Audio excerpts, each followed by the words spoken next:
Selamat datang di channel ADEF Project. Video ini berisi rangkuman materi mata pelajaran prakarya untuk siswa kelas 7 semester 1 dan 2. Semester 1, bab 1 kerajinan serat, bab 2 kerajinan tekstil, bab 3 teknologi konstruksi miniatur rumah, bab 4 budidaya tanaman sayuran, bab 5 pengolahan bahan pangan buah segar menjadi makanan dan minuman, bab 6 pengolahan bahan pangan hasil samping. Semester 2, bab 1 kerajinan bahan limbah lunak, bab 2 teknologi konstruksi miniatur jembatan, bab 3 budidaya tanaman obat, bab 4 pengolahan bahan pangan sayuran menjadi makanan dan minuman. Bab 5, pengolahan bahan pangan hasil samping sayuran menjadi produk pangan. Namun sebelum mulai, jangan lupa ya untuk klik like, share, dan subscribe. Bab 1, kerajinan serat. Pengertian serat alam. Serat alam adalah suatu jenis bahan berupa potongan-potongan komponen yang membentuk jaringan memanjang yang utuh yang berasal dari alam. Jenis dan karakteristik bahan serat. Jenis serat alam terbagi menjadi dua, yaitu serat tumbuhan dan serat hewan. Karakteristik bahan serat alam yang menjadi perhatian adalah pada permukaan seratnya, seperti kehalusan, kekuatan, daya serap, dan kemuluran atau elastisitas. Pengolahan bahan serat. Sebelum membuat produk kerajinan, tentunya perajin harus melakukan proses pengolahan terhadap bahan tekstil. Proses pengolahan masing-masing bahan tekstil secara umum sama. Pengolahan dapat dilakukan secara manual maupun menggunakan mesin. Langkah-langkahnya sebagai berikut. Pertama, pemintalan benang. Kedua, penggulungan benang. Ketiga, pencelupan warna. Keempat, penenunan benang menjadi kain. Proses produksi kerajinan bahan serat. Adapun teknik-teknik dasar dalam keterampilan kerajinan tekstil yang dapat digunakan untuk memproduksi kerajinan adalah ikat celup, makrame, dan tapestri sebagai berikut. Menenun, menjahit, dan mengikat. Produk dan proses kerajinan bahan serat. Dalam pembuatan produk kerajinan, perlu memahami dahulu seperti apa membuat karya yang berkualitas. Maka, dalam proses penciptaannya harus mengacu pada persyaratan. Adapun syarat-syarat perancangan benda kerajinan sebagai berikut. 1. Kegunaan. 2. Kenyamanan. 3. Keluasan. 4. Keamanan. 5. Keindahan. Produk kerajinan serat tumbuhan. Bahan-bahan serat tumbuhan dapat menghasilkan produk kerajinan tangan yang beraneka ragam, misalnya tas, dompet, topi, alas meja, dan tempat lampu. Produk kerajinan serat hewan. Bahan serat hewan dari sutra dapat diproduksi menjadi kain sutra, sedangkan kain sutra sendiri masih dapat diolah kembali menjadi berbagai produk kerajinan lainnya, misalnya batik, kain ikat celup, busana, dan syal. Bulu domba memiliki ketebalan yang cukup untuk dibuat kerajinan fashion seperti syal, baju hangat, kaos kaki, rompi, topi, sepatu, dan tas. Ada pula yang dibuat menjadi sarung bantal kursi dan taplak. Kemasan produk kerajinan bahan serat. Dilihat dari fungsinya, kemasan memiliki 4 fungsi utama, yaitu 1. Menjual produk, 2. Melindungi produk, 3. Memudahkan penggunaan produk, dan 4. Memperindah penampilan produk. Keempat fungsi tersebut penting diperhatikan agar dapat meningkatkan daya jual produk. Kemasan sebagai pelengkap produk dengan tujuan agar produk terlihat lebih menarik. Bahan dasar dari kemasan itu sendiri sangat bervariasi, seperti logam, plastik, kayu, serat alam, kardus, kaca, dan mika. Pilihan bahan kemasan harus disesuaikan dengan jenis produk kerajinan yang akan dikemas. Bab 2. Kerajinan tekstil. Fungsi dan prinsip kerajinan tekstil. Fungsi penghias. Kerajinan yang dibuat semata-mata sebagai hiasan pada suatu benda atau sebagai pajangan suatu ruangan dan tidak memiliki makna tertentu selain menghias. Kedua, fungsi benda pakai. Kerajinan yang dibuat berdasarkan tujuan untuk digunakan sebagai kebutuhan sehari-hari. Contohnya busana, tas, dan aksesoris. 3. Fungsi kelengkapan ritual. Kerajinan yang mengandung simbol-simbol tertentu dan berfungsi sebagai benda magis berkaitan dengan kepercayaan dan spiritual. Keempat, fungsi simbolik. Kerajinan tekstil tradisional selain sebagai hiasan juga berfungsi melambangkan hal tertentu yang berhubungan dengan nilai spiritual. Adapun prinsip kerajinan tekstil adalah sebagai berikut. 1. Keunikan bahan kerajinan. Seorang perajin hanya memerlukan kreativitas dan ketekunan untuk dapat menciptakan sebuah produk kerajinan yang dapat dinikmati banyak orang dan bernilai jual. 2. Keterampilan tangan.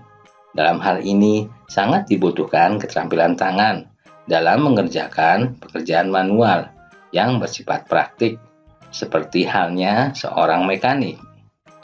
3. Unsur estetik. Nilai estetik dalam karya kerajinan fungsi hias dan fungsi pakai dilihat dari aspek bentuk, warna ragam hias, dan komposisi. Keempat, unsur hiasan. Unsur hiasan adalah unsur dekorasi yang dibuat dengan berbagai cara, di antaranya dilukis, diukir, dan dicetak. Jenis dan karakteristik kerajinan tekstil. Terdapat 2 macam teknik dalam pembuatan kerajinan tekstil, yaitu struktural dan dekoratif. Struktural adalah susunan dari garis, bentuk, warna, dan tekstur dari suatu kerajinan tekstil yang dibentuk dari bahan yang dijalin sesuai teknik pembuatannya. Misalnya, tas yang dibuat dengan teknik rajut. 2. Dekoratif adalah sentuhan atau perlakuan yang diberikan pada permukaan busana yang memberikan efek visual dan memperindah penampilan. Misalnya, tas kain katun yang dijahit, lalu diberi hiasan dengan sulam pita. 1. Karakteristik struktural teknik memiliki kecenderungan lebih klasik, unik, rumit, dan detail. 2. Karena bentuk kerajinan tekstil yang dibentuk langsung saat membuat. 3. Sedangkan dekoratif teknik memiliki kecenderungan hanya menghias permukaan sebuah benda. 4. Meskipun demikian, dekoratif teknik memiliki unsur kekuatan memperindah sebuah benda menjadi lebih menarik dan anggun dibanding sebelumnya. Kemasan produk kerajinan tekstil. Kemasan merupakan wadah sebuah produk kerajinan yang dapat melindungi produk memudahkan penggunaan produk, memperindah penampilan produk, dan meningkatkan nilai jual sebuah produk. Tetaplah mengikuti prinsip bahwa semua bergantung kepada cocok tidaknya sebuah produk pada kemasannya. Perlu diingat keempat fungsi kemasan yang telah dibahas pada bagian terdahulu. Prinsip desain berkelanjutan tetap terus menjadi prioritas. Meskipun yang dibuat adalah kemasan, perlu dipikirkan agar kemasan tidak langsung dibuang, namun dapat digunakan untuk fungsi lain oleh konsumen. Contoh proyek kerajinan tekstil.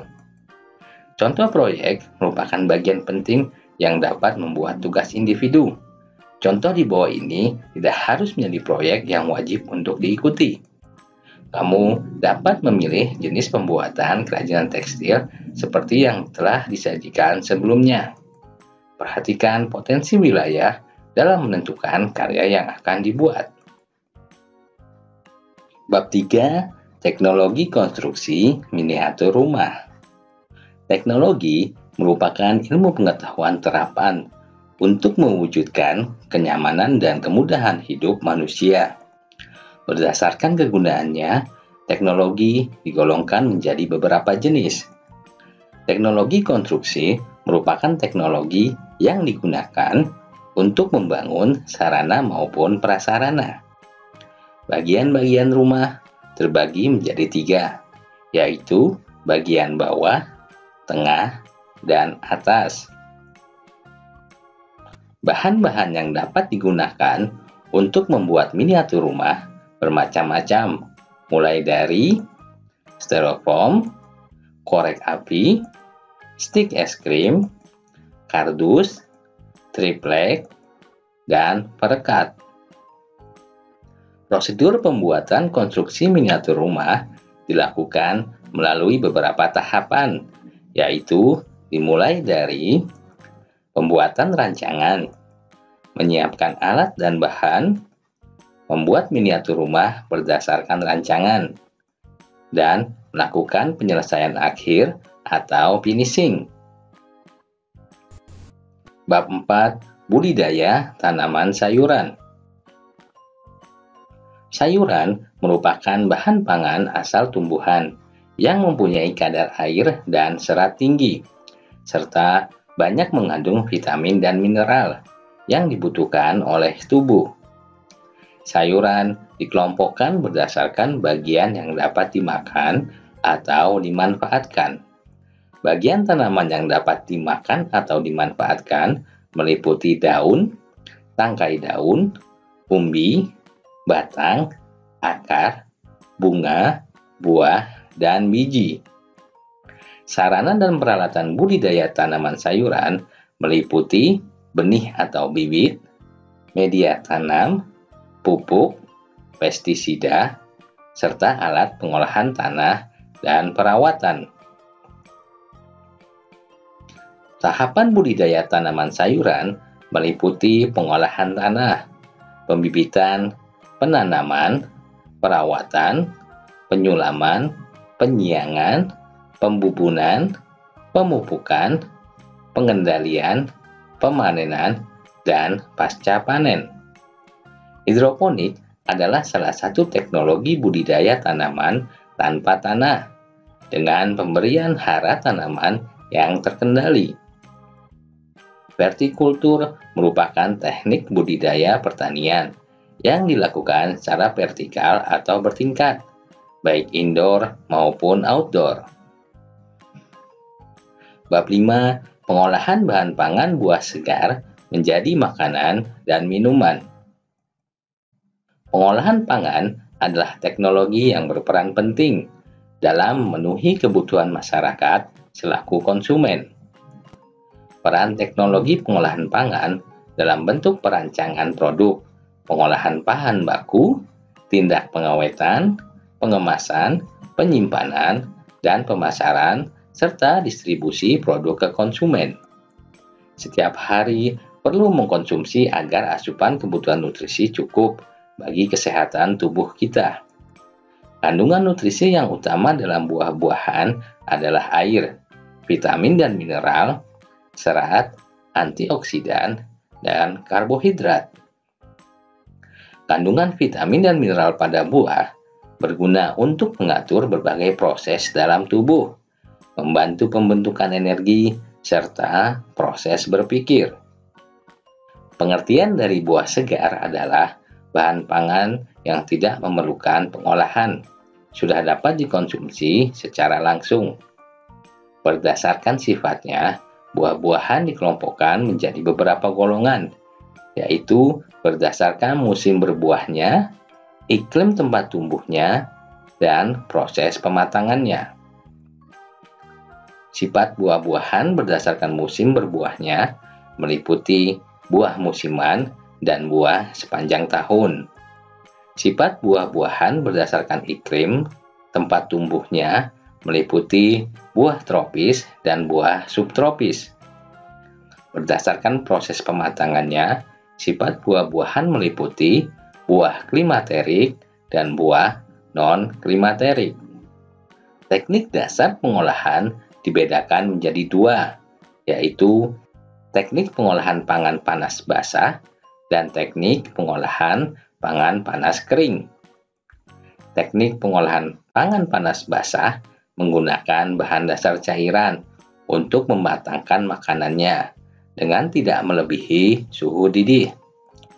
Teknik pengolahan pangan panas basah antara lain teknik merebus. Teknik merebus menutup bahan pangan, teknik merebus dengan sedikit cairan, teknik menyetup atau mengulai, teknik mengukus, teknik mendidih, dan teknik mengetim. Teknik pengolahan pangan panas kering mengolah pangan tanpa bantuan bahan dasar cairan untuk mematangkannya.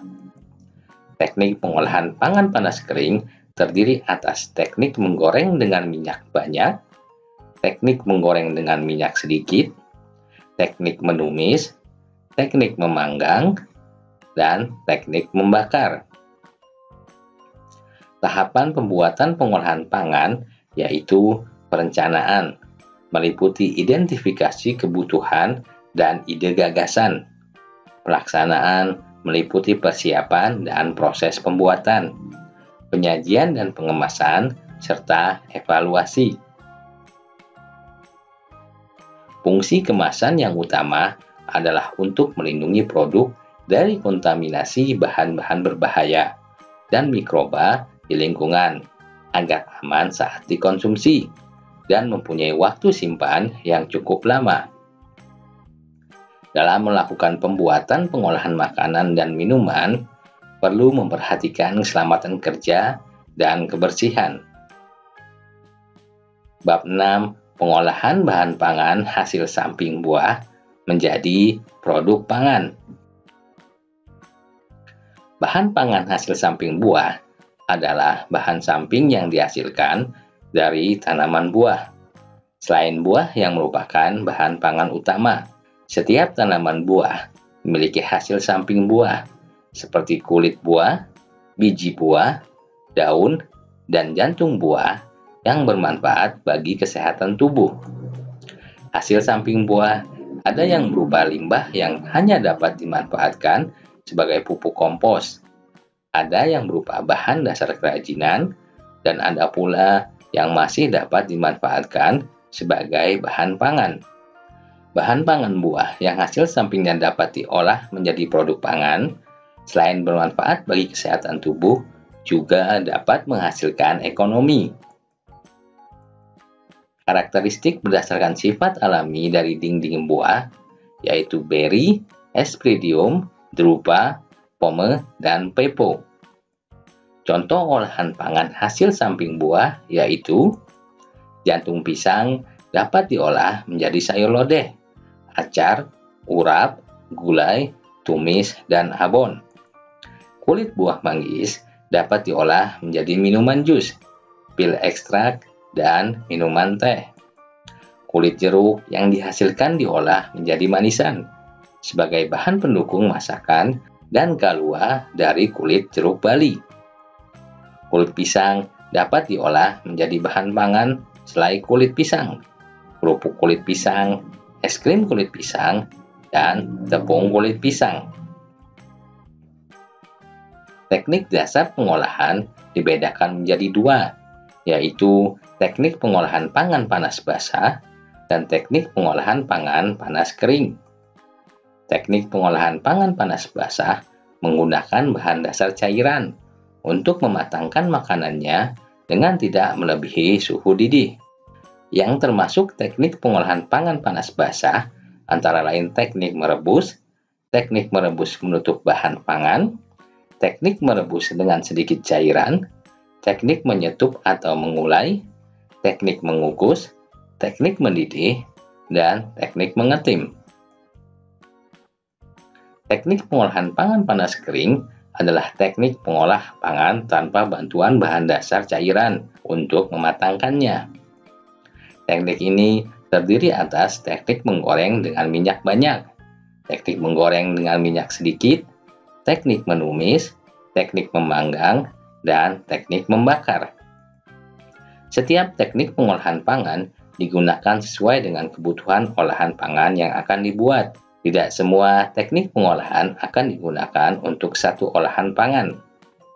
Tampilan dari penyajian dan pengemasan akan memberikan karakter pada olahan pangan dan memberikan prospek ekonomi yang menguntungkan. Kreativitas dalam penyajian dan pengemasan harus selalu digali untuk dapat menciptakan wadah penyajian dan kemasan yang inovatif. Bab 7. Kerajinan limbah lunak. Prinsip kerajinan bahan limbah lunak. Jenis limbah yang dapat dimanfaatkan sebagai kerajinan harus diidentifikasi terlebih dahulu. Setelah memahami jenis limbah, kita dapat mengelompokkan jenis limbah organik dan anorganik yang dapat dimanfaatkan sebagai produk kerajinan. Limbah, baik organik maupun limbah anorganik, memerlukan pengelolaan secara kreatif untuk dapat menghasilkan produk kerajinan yang bernilai tinggi. Jenis dan karakteristik bahan limbah lunak. 1. Limbah lunak organik.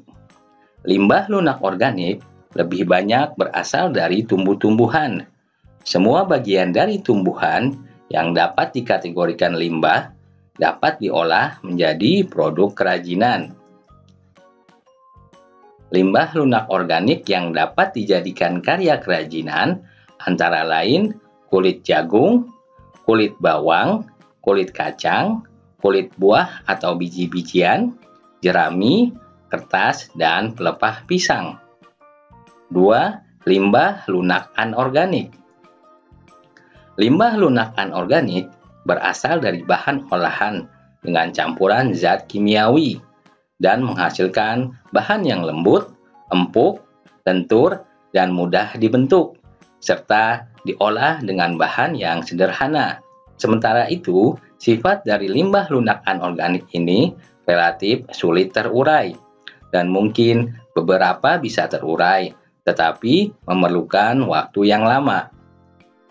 Limbah lunak anorganik umumnya berasal dari kegiatan industri, pertambangan, dan domestik, dari sampah rumah tangga. Contohnya, plastik kemasan, kotak kemasan, kain perca, karet sintetis, dan styrofoam. Hampir semua limbah lunak anorganik dapat dimanfaatkan kembali sebagai produk kerajinan dengan menggunakan alat yang sederhana. Pengolahan bahan limbah lunak. Berikut ini adalah prinsip-prinsip yang bisa diterapkan dalam pengolahan sampah. Prinsip-prinsip ini dikenal dengan nama 3R. A. Mengurangi atau reduce, meminimalisir barang atau material yang kita pergunakan. Semakin banyak kita menggunakan material, semakin banyak sampah yang dihasilkan. B. Menggunakan kembali atau reuse, memilih barang-barang yang bisa dipakai kembali. Hindari pemakaian barang-barang yang sekali pakai lalu buang. C. Mendaur ulang atau recycle, barang-barang yang sudah tidak berguna didaur ulang lagi. Tidak semua barang bisa didaur ulang, tetapi saat ini sudah banyak industri kecil dan industri rumah tangga yang memanfaatkan sampah menjadi barang lain. Contohnya untuk bahan kerajinan. Proses produksi kerajinan bahan limbah lunak. Proses pengolahan bahan limbah lunak secara umum sederhana. Pengolahan dapat dilakukan secara manual maupun menggunakan mesin. Prosesnya adalah sebagai berikut. 1. Pemilahan bahan limbah lunak. 2. Pembersihan limbah lunak. 3. Pengeringan. 4. Pewarnaan bahan limbah lunak. 5. Pengeringan setelah pewarnaan. Dan keenam, penghalusan bahan agar siap dipakai. Adapun syarat-syarat perancangan benda kerajinan sebagai berikut, yaitu 1. Kegunaannya, 2. Kenyamanan, 3. Keluasan, 4. Keamanan, 5. Keindahan. Kemasan produk kerajinan bahan limbah lunak. Adapun prinsip bahan dasar dari kemasan itu sendiri sangat bervariasi, seperti plastik, kayu, serat alam, kardus, kaca, dan mika. Semua bergantung pada cocok tidaknya sebuah produk pada kemasannya. Penting untuk dipahami bahwa karya yang diperuntukkan untuk dijual, maka kemasan harus lebih berguna untuk melindungi karya dari kerusakan. Jika produk kerajinan untuk dipamerkan, maka kemasan berfungsi sebagai penunjang karya utama dan tidak boleh mendominasi daripada karya utamanya. Contoh proyek kerajinan bahan limbah lunak antara lain bingkai foto multifungsi dan sendal kreatif. Bab 8. Teknologi konstruksi miniatur jembatan. Jembatan merupakan sebuah sarana yang dibangun untuk menghubungkan dua atau lebih rentang hambatan fisik, seperti sungai, jurang, teluk, lembah, jalan, dan lain sebagainya, sehingga dapat digunakan untuk melintas dengan lancar dan aman. Jembatan telah mengalami beberapa perkembangan, mulai dari zaman purba, periode Romawi kuno, zaman pertengahan, zaman besi dan baja, zaman jembatan gantung, zaman jembatan kabel stay, dan zaman jembatan beton. Jembatan dapat dibedakan dilihat dari bahan utama penyusunnya, yaitu jembatan kayu, jembatan pasangan batu dan bata, jembatan beton bertulang, dan beton praktekan, jembatan baja, dan jembatan komposit. Fungsi utama sebuah jembatan adalah untuk menghubungkan dua wilayah yang berbeda. Selain itu, jembatan juga berfungsi untuk membantu manusia melewati rintangan dan dapat dijadikan sebagai tempat pariwisata. Prosedur pembuatan konstruksi miniatur jembatan dimulai dari tahap pembuatan rancangan, menyiapkan alat dan bahan, membuat miniatur jembatan berdasarkan rancangan, dan melakukan penyelesaian akhir atau finishing. Bab 9. Budidaya tanaman obat. Tanaman obat merupakan jenis tanaman yang sebagian atau seluruh tanamannya digunakan sebagai obat, bahan, atau ramuan obat-obatan. Tanaman obat dapat dimanfaatkan berdasarkan bagian tanamannya, seperti daun, akar, rimpang, buah, biji, batang, dan bunga. Sarana produksi budidaya tanaman obat meliputi bahan, benih atau bibit, media tanam, pupuk, baik pupuk organik dan organik, pestisida, baik alami atau buatan, alat pengolahan tanah, dan perawatan. Tahapan budidaya obat meliputi pengolahan tanah, pembibitan, penanaman, perawatan, seperti penyiraman, penyulaman, penyiangan, pembumbunan, pemupukan, pengendalian OPT, panen, dan pasca panen. Perbanyakan bibit dapat dilakukan dengan cara vegetatif atau generatif. Media tanam yang baik harus memiliki persyaratan, memiliki kemampuan mengikat air dan menyimpan unsur hara dengan baik, memiliki aerasi dan drainase yang baik, tidak menjadi sumber penyakit, memiliki banyak rongga sehingga mampu menyimpan oksigen yang diperlukan untuk proses respirasi. Jenis media tanam berdasarkan komponen penyusunnya, yaitu media tanam organik dan anorganik. Bab 10. Pengolahan bahan pangan sayuran menjadi makanan dan minuman kesehatan. Sayuran adalah bagian vegetatif dari tumbuhan yang dapat dimakan baik secara segar maupun melalui pengolahan dengan cara dimasak. Tingkat kematangan sayuran mempengaruhi sifat fisik sayuran, maka setiap jenis sayuran memiliki sifat fisik yang berbeda, mulai dari warna, rasa, aroma, kekerasan, tekstur, dan penampakan. Klasifikasi sayuran dapat ditinjau berdasarkan bagian tanaman yang dapat dimakan dan pigmen yang dikandung. Klasifikasi sayuran berdasarkan bagian tanaman yang dapat dimakan meliputi sayuran daun, sayuran batang, sayuran akar, sayuran polong, sayuran bunga, sayuran buah, sayuran umbi batang, sayuran umbi lapis, dan sayuran jamur. Klasifikasi sayuran berdasarkan pigmen yang dikandung, yaitu sayuran berwarna hijau, ungu, merah atau biru, dan kuning atau orange. Setiap tanaman sayuran memiliki kandungan dan manfaat yang berbeda-beda. Pada umumnya, sayuran mengandung air dan serat yang tinggi, serta berbagai kandungan nutrisi lainnya.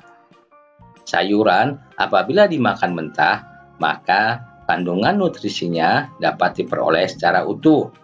Berbeda dengan mengkonsumsi sayuran dengan melalui proses pengolahan, maka akan mengurangi kandungan nutrisinya. Mengolah bahan pangan sayuran sebaiknya proses pemasakannya jangan terlalu lama, agar kandungan nutrisinya tidak berkurang terlalu banyak atau hilang. Agar bau langu dan rasa yang kurang enak dari sayuran hilang, berikan tambahan jeruk lemon, nanas, atau apel. Selain rasa dan penyajian, kemasan akan menjadi daya tarik konsumen agar menjadi pelanggan. Biasanya, makanan tradisional tertentu disajikan atau dikemas dengan menggunakan bahan kemasan yang terbuat dari tanah liat, buluh bambu, maupun daun-daunan. Bab 11. Pengolahan bahan pangan hasil samping sayuran menjadi produk pangan. Hasil samping sayuran masih dapat dimanfaatkan karena mengandung nutrisi dan bermanfaat untuk kesehatan tubuh serta dapat menghasilkan ekonomi. Dengan memanfaatkan hasil samping sayuran seperti batang atau tangkai, kulit, maupun daun bagian luar dari sayuran dapat membantu masyarakat atau komunitas dan lingkungan dengan program daur ulang yang murah dan mudah untuk dilakukan. Hasil utama dari sayuran yaitu daun, bunga, buah, akar, batang, atau umbi dikategorikan sebagai bahan pangan utama. Pengertian dari bahan pangan hasil samping sayuran adalah bahan samping atau bagian lain yang dihasilkan dari tanaman sayuran yang masih bisa dimanfaatkan. Bagian dari hasil samping sayuran bernutrisi yang masih dapat dikonsumsi antara lain kulit bawang, batang dan daun brokoli, tangkai daun hijau pada wortel, kulit kentang, kulit melinjo, daun, dan batang talas. Kulit bawang merupakan hasil samping dari sayuran umbi lapis, di antaranya kulit bawang merah, kulit bawang putih, dan kulit bawang bombay. Kulit bawang mengandung quercetin, merupakan senyawa yang dapat membantu menurunkan tekanan darah dan mendukung sistem kekebalan tubuh atau antioksidan yang sangat tinggi. Tangkai hijau daun pada wortel mengandung banyak nutrisi, yaitu memiliki banyak antioksidan yang baik untuk kesehatan. Daun hijau pada wortel kaya akan kalsium, magnesium, niacin, zat besi, seng, vitamin B, vitamin K, serta antioksidan yang baik untuk kesehatan. Kandungan tersebut membantu melawan kanker usus besar dan memperkuat tulang. Bagian kulit kentang kaya akan asam klorogenik, yaitu polifenol yang mencegah mutasi sel-sel yang mengarah pada kanker. Asam klorogenik berfungsi sebagai antioksidan yang dapat menetralkan radikal bebas yang berpotensi menjadi obat kanker alami. Selain itu, kulit kentang banyak mengandung serat larut, potassium, zat besi, fosfor, seng, kalsium, kalium, vitamin A, vitamin B, dan vitamin C yang bermanfaat bagi kesehatan tubuh. Kulit melinjo mengandung energi yang tinggi, karbohidrat, protein, lemak, kalsium, fosfor, vitamin A, vitamin B1, dan vitamin C, serta menghasilkan ekstrak anti asam urat yang merupakan obat asam urat. Hasil samping dari talas adalah daun, batang, dan akar talas. Kandungan nutrisi yang terdapat pada daun talas diantaranya polifenol, protein, karbohidrat, lemak, kalsium, fosfor, zat besi, dan juga beberapa vitamin A, B1, dan C yang dapat melancarkan pencernaan. Batang daun talas mengandung saponin. Batang talas yang bisa dibuat olahan pangan biasanya jenis pohon talas Bogor.